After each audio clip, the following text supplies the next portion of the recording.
Hello, I'm Craig, and welcome to another episode of Football Kit Memories, the football podcast that gets under the shirt. Today, I meet football writer and editor of the Scottish football periodical Nutmeg magazine, Daniel Gray.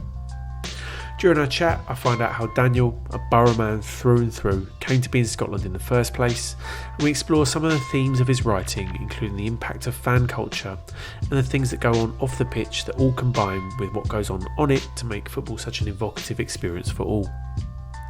Later, I asked Daniel to pick 3 of his favourite football shirts and tell me a little bit about what they mean to him.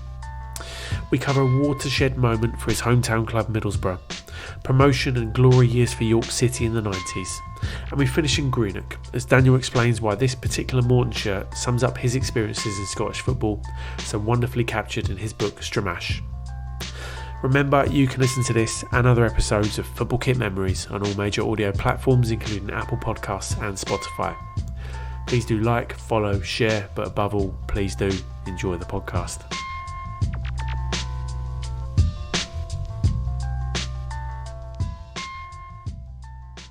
Okay, so today on the podcast, I'm delighted to say I'm joined by a football writer, Daniel Gray. How you doing, mate? I'm all right, thank you. Really lovely sunny day up here in Edinburgh. Very nice. We've been quite grey in London, unfortunately. You seem to be getting all the good weather up there this summer by the looks of things. So Daniel, your Twitter bio says you're a Boro man that lives in Scotland. How did that all come to be? Well, because of Middlesbrough, actually, I came up in 2003 to watch Phil Stamp playing for Hearts. Right. And kept on drinking all day. To cut a long story short, went to a nightclub and met the woman that became my wife. So, brought together by Phil Stamp, the Ginger Cupid, as I like to think. The irony was, I look back now and he didn't even play, he didn't even get off the bench. Whereas I tell myself, I think he got on for the last few minutes actually. So, in the film version of the story, he'll score a hat trick, of course. But yeah, so brought together in pursuit of seeing Stampy play for Hearts away at Partick Thistle. Wow, what a story! Was that the first time you were up there in Edinburgh? I must have come as a kid. I remember coming to see Hibs play actually when my dad brought me. He said he was going to take me to a game abroad for my 15th birthday, and he brought me to see Hibs v Dundee United. So I'd definitely been up before going to see the ex-Boro star playing for Hearts, but not much and not many times. No. Wow, what an event! So, mate, you're a very prolific author, and I want to talk to you about your books in a moment. But I guess I know you best from Nutmeg magazine. You're the editor, right? Do you want to tell me a bit more about Nutmeg?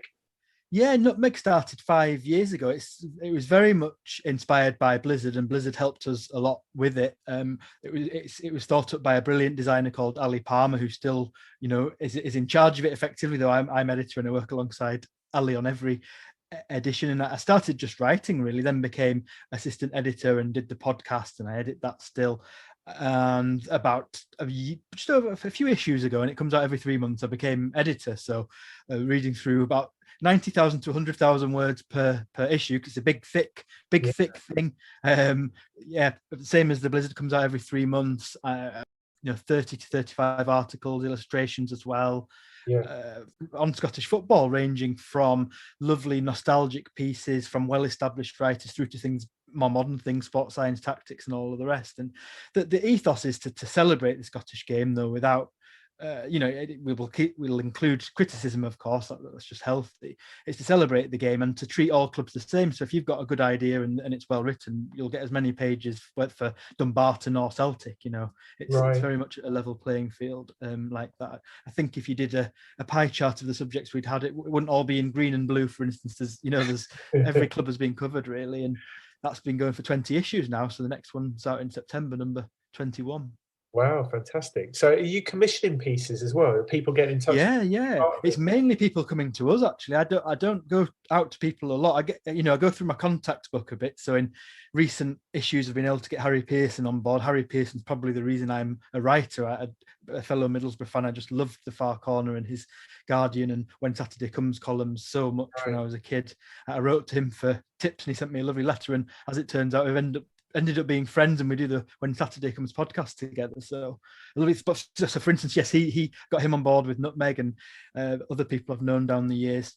But generally, it's people coming to us, and a key thing for us is bringing on young writers, so having or new writers rather than just young. So having the fanzine ethos of saying, yeah, have a go, and I'll help develop them if they're not quite there with the standards we want to set, really. But also, yeah, right through to, we had Patrick Barclay in the last couple of issues as well, ex-Telegraph chief, so chief sports writer. So it's a range of writers and a range of topics. Yeah. And you mentioned When Saturday Comes as well. So you host their podcast as well as the Nutmeg podcast too, right? Yeah, that's been an absolute joy for the last couple of years or so. It came about really because When Saturday Comes needed to get more people on board to it's so dramatic to say save the magazine, but people know how hard print is at the moment. And so to get Patreons on board, we do a podcast for Patreons, an extra one than the free one, so they get an extra one every month. And it's become part of my routine. It's a very routine podcast. It's very structured. I enjoy editing it because I know where everything goes, and it's a joy to do. I learn an awful lot from Andy Lyons and Harry Pearson. Andy's the editor of When Saturday Comes, has been since 1986, and so it's a joy for me because I grew up reading it, and to be an insider in When Saturday Comes is quite something. Yeah, very nice. I spoke to Tom Hockin a few weeks back. Yeah. Brilliant, man. Yeah, he was great. He was a great guest. So in terms of Nutmeg, you guys do events as well, right?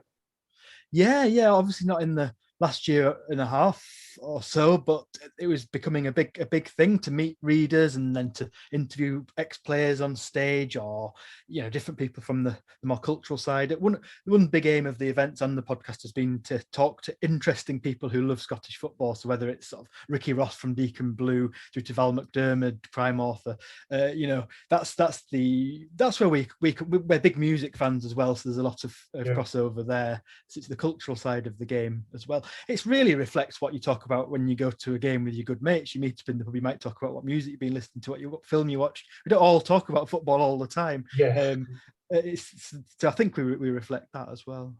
Nice. And is that where you'd like to take things in the future then, kind of expand out more event kind of experiential stuff? Yeah, definitely. And so, because I've done many events down the years with my different books, readings, and then chairing things at book festivals. So I'm itching to be in a room with real people again, I have to say. It's just, there's just nothing, these things, the advancement of all this technology in the last year or so has been good because we know we can now do this. But yeah, I think the live stuff will have to come back, and we'll be all the more full of joy when it does. Most definitely, mate. Most definitely. I think a lot of people feel the same way. So Daniel, I wanted to talk to you about your writing. You're a very prolific author, as I mentioned.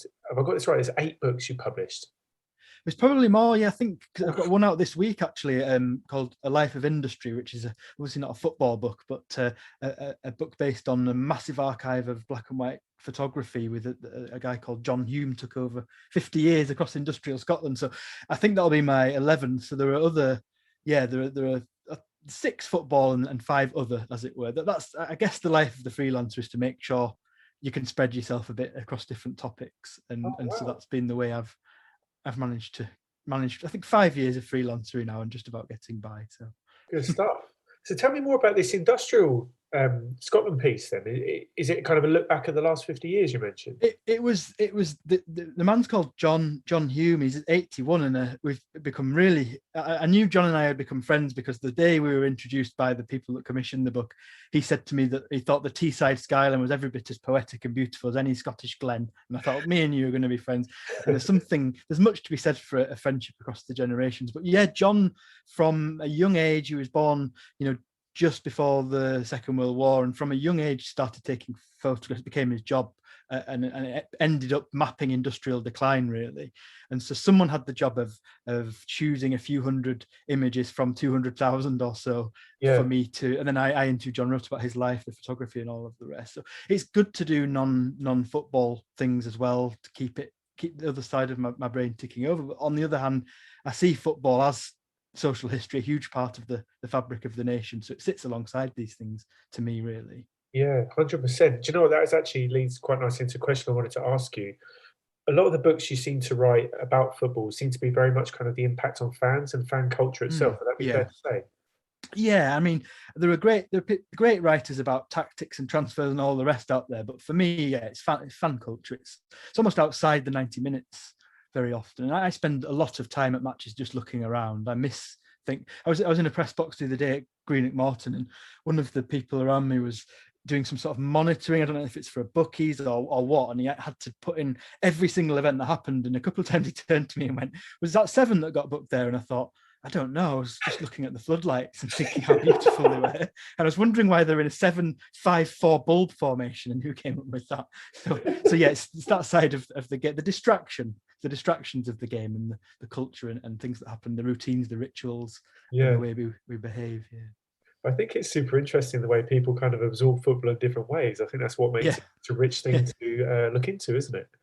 Yeah, that's right. Absolutely. And it's been interesting hearing people talk about what they've missed most, because very few have said things like a last minute winner or the team running out. They've all said the pub at 1 o'clock, the walk, the burger, the shuffling past the same people, standing in the same place. It really interests me, that. I think if you don't go to football, you don't really get that. So much of it is about, because people will say to you, "Oh, you've got all the matches on the computer now," and you just think, I got tired of that fairly early on, and I think it's not. Yeah, it's not for many of us. It's not the match. The greatest moments of my life have been when Middlesbrough have scored last-minute winners and all of the rest. But they've been great because I was there and because I was going crazy with thousands around me, rather than the pure football itself. So it's definitely been interesting. Yeah, I mean, there's definitely like football fatigue, especially over lockdown, all the kind of televised games, stuff like that. There's only so much you can watch, isn't there? And I think you're right. Yeah. Experiential side of it is just as important. I think you're right. So would you say that kind of writing is your passion? Is writing the thing that you enjoy most around all the stuff you do around football? Yeah, and when I look back, bags full of school stuff at my mum's house, there's loads of made-up match reports in there that, in the psychiatrist's chair, you're able to say, "Oh yeah, this was in me. This was something I wanted to do very early. As soon as I was watching football, I was writing about it." And that progressed to fanzine writing, which is where it all started for me. Just learning to make mistakes in fanzines and make poor jokes. I look back at some of my fanzine stuff for the Middlesbrough fanzine, Fly Me to the Moon, which is still going. And, it's toe curling. You can't, the apostrophe errors and all the rest. But it was a brilliant place to learn the trade and be given a free rein almost, as is online for younger people now. There's many opportunities to hone and to write and write and write. And I'm so thankful to fanzines for that. Yeah. How do you, in terms of like how you absorb other people's writing, is it very much a print thing for you? Because Nutmeg's print, right? And I know you do. Yeah, I'm happy if people come to words in any way that suits them, whether it's audio books on screens or whatever. But I'm print all the way. I've never read a book on anything but paper. Right. And I don't read many articles online. I buy a paper still. I'm one of those people. I look forward to the weekends and buying many newspapers and indulging in them over the week with the many supplements. And I've loved that. I remember working as a paperboy and then working at WH Smith's in various railway stations, and I loved the feel of print then as a teenager, and I feel the same now. Yeah, so that kind of experience, you think it will never go away, kind of thing. There will always be a place for it.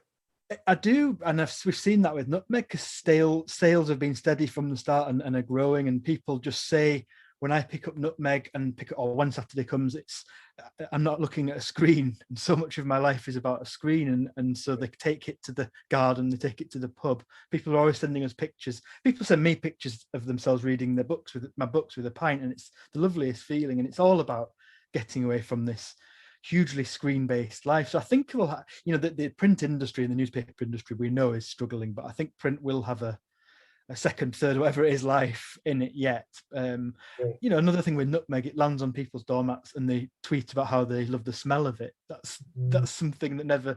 There aren't many traditional newsagents left now, but when I find one and I walk into it, and that beautiful, sweet, salty smell of print still gets me, and I think a lot of us feel like that, really. Yeah, I think you're right. I think there's space for these things in life. I guess like vinyl is a good example. Cinema is another good example as well. Yeah. These experiential things, most definitely.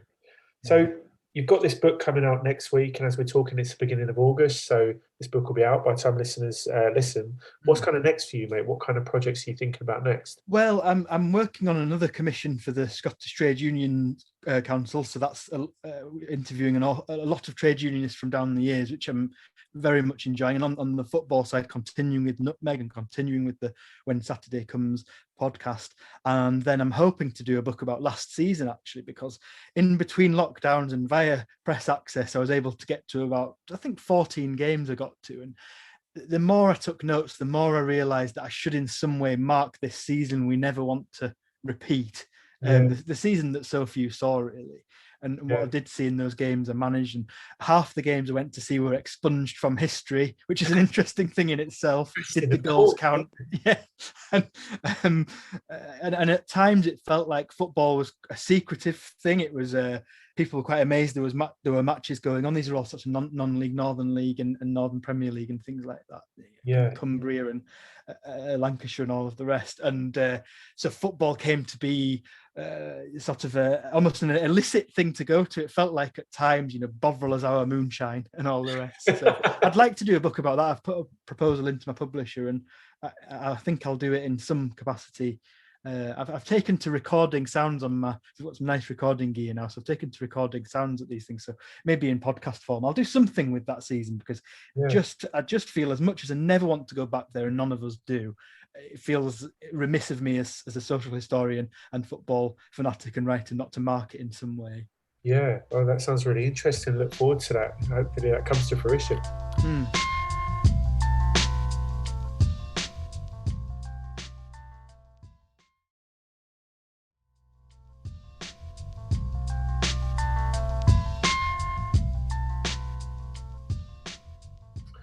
So, Daniel, should we talk about some football shirts? Yes. So, the question I ask everybody on the podcast is, what do football shirts mean to you? Put simply, I suppose, in my youth, there were a thread that led me back to, not literally, it would be a long thread, but back to the threads of shirts led me back to the ground. I always thought, I lived away from Teesside. We moved down to York when I was 4 or 5. Right. I knew fairly early on from my dad that I was a Middlesbrough fan. And so the shirts, my first shirt, the 88, 89, sponsored by Heritage Hampers, still got the shirt, nice. I used to put that on and feel like I was back where I should be at Ayresome Park, among all these Leeds strips and Liverpool, as it was then, the most glory hunted team then. And so a shirt has always led me back to that place, if that makes sense. And that's the same now, living away. I don't wear the current shirts due to physique and all of the rest, but my daughter has the current Boro shirts, and I love getting her one and feeling the thread of it. And those threads lead me straight to the Riverside and to Teesside generally. And that's what a shirt is, really. It's, to me, a beacon of identity. When you support a club like Middlesbrough, it's a fairly well supported club. There are 20,000 each game, but still, when you spot a Middlesbrough shirt somewhere else, it gives you something that you wouldn't get if you spotted, say, Man United or Man City, because you're going to see them shirts everywhere. The nod of recognition you give someone if you see one in Glasgow or on holiday in Spain. So the shirt is a beacon of identity, isn't it? That goes without saying, of course. But that's always felt very strong to me. And of course, as a kid, especially, the excitement of the new design coming out and saving up or begging your parents for one.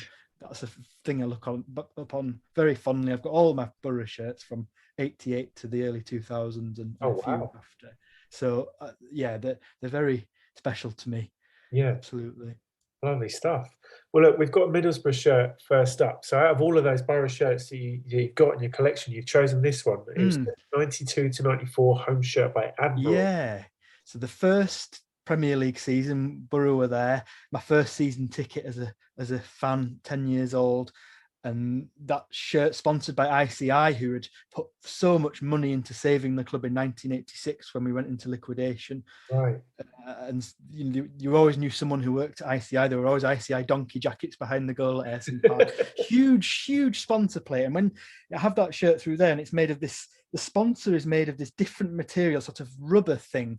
And when you used to run with that kit on when you were playing, it was so sweaty. You'd take it off at home and have a red circle on you. And that's the thing about when you must have talked about this before, the different materials they're all made from. This was I guess ICI probably gave Admiral the material it was made from. But so that's one thing I love about that shirt, is the sponsor being a local company, obviously a huge multinational company, but a big employer locally that had helped out the club. And being Admiral, I think it was the second wave of Admiral when they made a brief comeback in the early 90s. They had Leeds at the time as well, I remember. I loved that because it connected back to Old England shirts my uncle had given me, seeing that wonderful Admiral make. And I loved the documentary on ITV a couple of years ago about Admiral. So the shirt itself was I just, looking back, I love all the significance of the makes and the different things. I love the design of it. When we always like it when there's a bit of extra white in a Boro top, because Jack Charlton brought in the white band, which has been brought back in recent years by Hummel, which we're always pleased about. But what it's tied up with is that first Premier League season we were relegated, as was to become a pattern in my supporting life with Middlesbrough. And then we wore it the season after, when we finished mid-table in the first division. First time players had names on the back of the shirts that year as well. So it's hugely significant kit to me. Always just too big for all the players, too big. All the kid sizes were too big. I can nearly get into the one I've got now. And I remember a player called Tommy Wright, the winger rather than the Newcastle goalkeeper. His sleeves were just huge in this, and you look at them now and they didn't fit those kits. That's what's clear to me now. Mine didn't fit, the players didn't fit. It was very baggy. Maybe that was about right Manchester baggy time after all. Yeah, of course. Yeah, good shout. So would this be a kind of a period as well where Middlesbrough, a lot must be changing at the club, right? The move to the new stadium is coming quite soon. Brian Robson's I think the season after this shirt, right? Yeah, it's the very last shirt of the old era. So Lenny Lawrence left with one game to go in the 1993-94 season, which we won under caretaker manager John Pickering, 5-1 at Charlton, 5-2, sorry. Those things are important. And so but to his absolute credit, Lenny Lawrence, great man, helped persuade Robbo to come. He went and met with Brian Robson in a little chef by the A66, which a detail I love. How 90s can you get? And so, it was the plans for the stadium had been put into place. There was going to be money to spend for the first time ever, because Steve Gibson now had majority control and was ready to pursue his dreams through Brian Robson. So yes, another significance of that kit. Robbo played in it early on in the early pre-season friendlies and things, but it's the bridging kit between the club we became and the old times that I knew first, really. So very, very significant. There's that really famous photo. It must be in the shirt after, where he's like half and half, like in the blazer and the shorts. Glorious. The thing is, I don't remember that one at the time. I remember that jacket he wore, because he wore it all the time. But it passed me by at the time, and now it's become the ultimate Twitter meme. And Boro fans, many wear it as their stag uniform now as well. Do they? Brilliant. So I think it's glorious. Yeah. No, when I think about it, though, he's got the Admiral shorts on in that photo. I think I'll have to look back. But another. This is it. We've gone from the quintessentially English Admiral, is it Leicester they were based in, and suddenly we were Area, which is Area. So that was the big change there as well. Very continental, very stylish. Very continental. Premier League, very nice. So let's move on to your second shirt. So this is the York City home shirt, 93-95 by Cavendish Sports. Yeah, overlap there in time. And I suppose for all, I'm obsessed with football now and it's become a lot of my job. Perhaps you don't care more than you do at the age of, say, 13 to 16 or 17. And that was that period for me. As mentioned, we moved to York and I had my season ticket at Boro, but it so happened that York and Boro fixtures were perfect in that I could go to a home game each week for a couple of seasons. It worked out like that, or quite a while actually, till I went away to uni in 2000. I was always at Booth and Crescent as much as I was at Riverside, and that particular era at York was a glorious one, because as Boro were going down in 93, York went up to the third tier of football. I was at Wembley, beat Crewe, Neil Lennon and all on penalties, and that just led to an incredible era for a club of York size in the third tier. And that season they wore the kit I've chosen. I love the kit. Again, it's got good shoulders on it. must be something there. And they went straight into the playoffs that year as well. They were a superb team at that level, with Barnes up front, McCarthy, who's born in Middlesbrough, on the right wing, particular favourite of mine, and a very, very tight defence, and Dean Kiley in goal, who went on to great things, of course. And I just loved York City. Gave me a freedom because I went on my own, or I went with schoolmates to York, whereas Dad was picking me up and taking me to Middlesbrough, and it was a few quid to get in. And I was a junior red, so I was ball boy as well up for one game. I remember.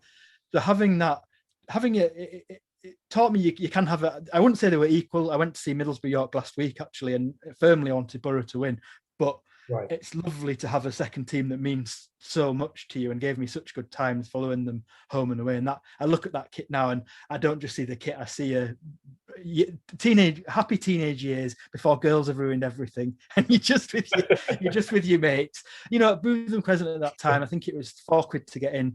You could get a little ticket at half time to go out round to the chippy called Tony's Place, PLAICE, and get a bag of chips during half time, which is just great. The idea they would just lose revenue and let you go out at half time is lovely. And so I fell in love with Bootham Crescent, and I've been back 3 times this summer alone.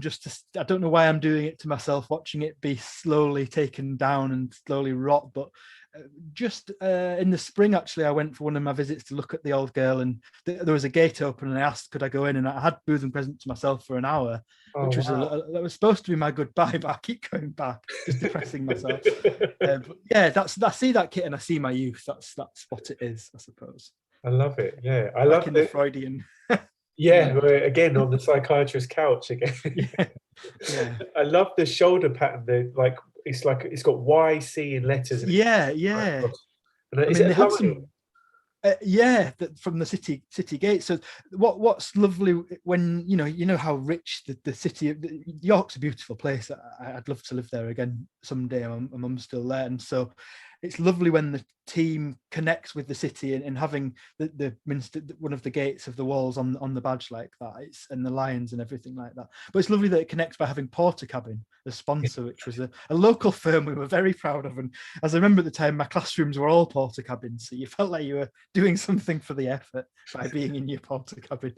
And of course York had some kit disasters over the years, especially when John Batchelor came in and tried to make York City racing team and put a racing checkered flag on the kit and the badge. But so that's not likely to be chosen by any York person. So Daniel, your final shirt choice is we're up in Scotland now. This is Greenock Morton 2008-2009 by Butker. Yeah, and one of those brilliant kit names. School, absolutely, yeah. Well, as mentioned, I'd moved up to Scotland I met my wife in 2003, moved up in 2004, and it can feel, it's naturally it's a very different country to England. That's great, we celebrate that, absolutely, but I didn't ever feel quite at home, and to really get to know it better and to feel that sense of being at home, I decided to just go to as many grounds as I could, and I decided to write a book about it. And so in the season of the Morton shirt I've chosen, I went to 12 matches, spent a lot of time in the towns. I didn't just go to the match and out again, got to know the places, researched them in the National Library of Scotland or in local archives. And it really helped me on a selfish level feel more at home here. And I was so welcome in all of these places because they were intrigued by this exotic to them visitor going to Alloa or Ayr or Greenock indeed. And so I chose the Greenock Morton kit because I love the local sponsor in Millions again, which is a sweet firm still going and still involved with putting money into the club. But Morton Capulo, as I mentioned, I was there my most recent game, is my favourite ground. Really? It's a wonderful old ground with, it's not just what's the architecture of the ground, which looks like a Subbuteo Stadium with its terraces and wonderful roofs and wooden floor in the main stand. It's what's outside the ground. So there's a crane behind the goal, an old shipping crane. There's the sugar sheds from when Greenock was the home of Tate and Lyle and linked to the slave trade, actually. And there's the railway on one side, the hills, the water. So to me, Capulo tells the story of football's place in industrial Britain. There's a reason it's where it is, and you can look at the industry that surrounds it and see football in its place, which is in a town. Now Middlesbrough have abandoned the town in some ways. The ground's a bit outside. York is way outside. So to be in a ground in a town still is a wonderful thing, and it's a nice shirt that just reminds me of that year of getting to know Scotland through its football teams and towns, Yeah. which became the book Stramash. So I was going to ask you about the front cover of Stramash. I think just absolutely unbelievable. Wonderful. Another Morton shirt. Stuart Roy Clark. I loved Stuart Roy Clark's photography when I was a teenager. I love it now. I've got 8 of his pictures up my stairway. I'm not sure how I've got away with that. And I was so pleased when I emailed him and he allowed us to use it for a very small fee. And yeah, I've got to know him in the last few years, and I helped produce his podcast as well. So it's one of those things that when you meet someone who loves the same things about the game as you, which doesn't happen to be transfers and tactics, it happens to be rotting stands and what people eat on the way to the ground, then you meet a kindred spirit, and that's what Stuart's become. But yeah, that's a wonderful photo, probably my favorite cover. Yeah, it's absolutely beautiful, and absolutely, I mean, I've got a bit of family history in Greenock myself, and just summing up the weather and the just the despair of the team and all that kind of thing, the kids' face in the picture. The best thing is we're describing something, hopefully people can look and see the photograph, but they do all look miserable. It's raining, and then someone since that came out, 4 of the people on the photo have got in touch. Actually, there were kids at the time and they're saying the weird thing is we won that day. We won really well, and we're all looking like that, which I just love. I love it. And you got the big Titan crane in the background, like you said. Yeah. It's perfect. What you should do is get a recreation of that. Well, I did think about it. One of them became a football writer for the Greenock Telegraph, actually, which I liked. Right. And so yeah, we did. I did put Stuart back in touch with them. He's been retracing some of the people he took photos of down the years. So yeah. Love it. Fantastic. Well, look, Daniel, there's 3 absolutely amazing choices there, and some incredible stories as well. Thanks so much for taking the time and sharing them with me. My absolute pleasure. Where can people find you on social and find out more about Nutmeg? Yeah, well, my Twitter is D_Gray_writer, and my website is danielgraywriter.com, and Nutmeg is at nutmegmagazine.co.uk. Wonderful stuff. Well, everybody should get on that and give you a follow, mate. Thanks so much. Thank you. Thanks for having me.